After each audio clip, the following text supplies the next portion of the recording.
আসসালামু আলাইকুম।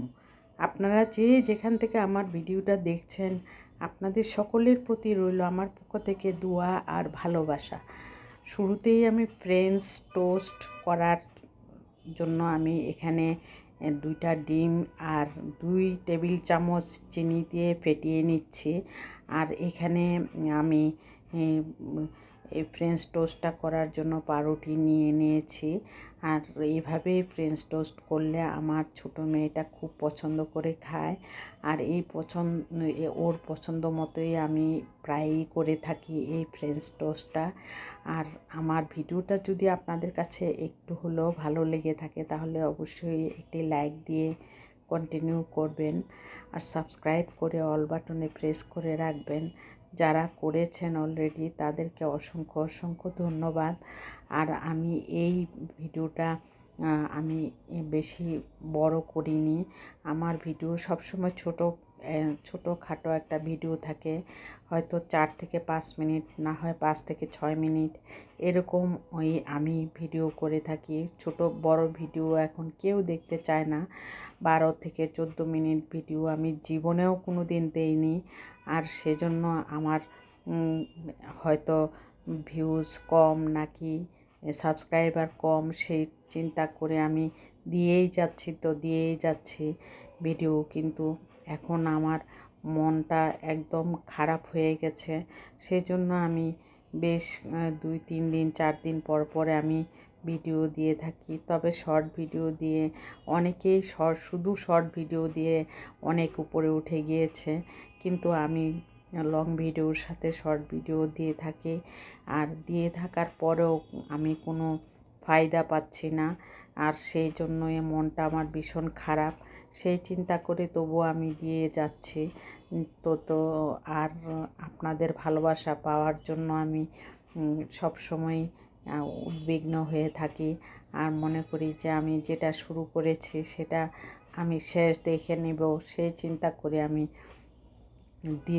দিতেই থাকি। আর ভিডিওগুলি আমার যতটুকুই হয় আমি অতটুকুই দেওয়ার চেষ্টা করি। আর বেশি আর আমি চিন্তা করি না যে এইটুকু আমার যারা যারা আমার ভিডিওটা দেখছেন তাদের যাতে বিরক্ত না আসে সেই চিন্তা করে আমি ছোটোখাটো একটা ভিডিও দিয়ে থাকি।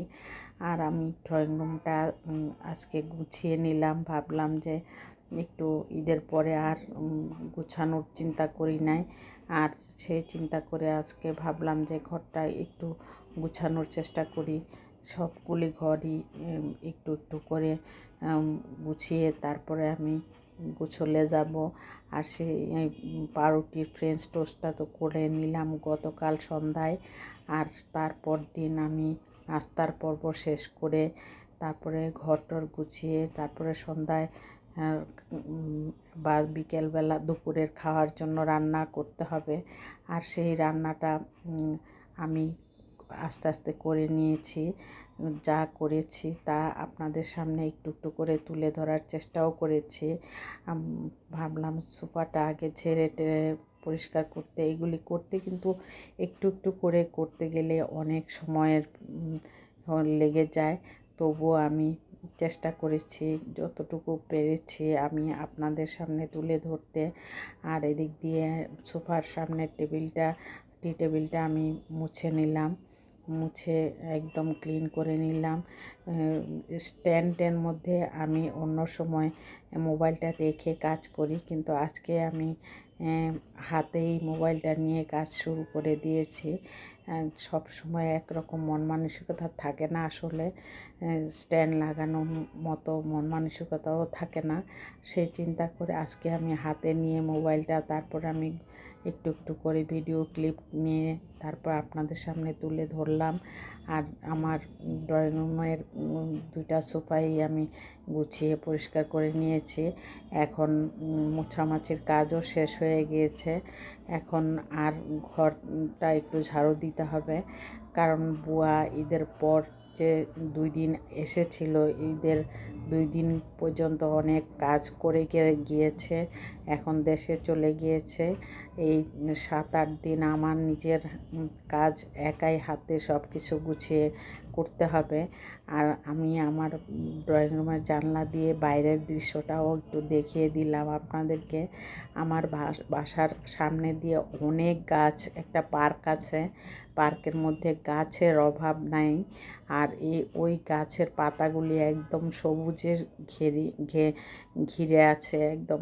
এত গাছের পাতাগুলি একদম সবুজ, বৃষ্টিতে যেমন পাতাগুলি একদম সজীব হয়ে উঠেছে, সতেজ ভাব চলে এসেছে। সেই জন্য আমি আপনাদের সামনে একটু তুলে ধরেছি। আর দুপুরের জন্য শসা দিয়ে শিং মাছ দিয়ে রান্না করব। ঈদের পর অনেক মাংস খাওয়া হয়েছে, 2 দিন আমরা খেতে পারি, কিন্তু তারপর তৃতীয় দিন থেকে আমাদের ঘরে মাছ খাওয়া শুরু হয়ে যায়। আর সেই চিন্তা করে আমি গতকালকেই আমি এই শিং মাছটা আর শসাটা রান্না করেছিলাম।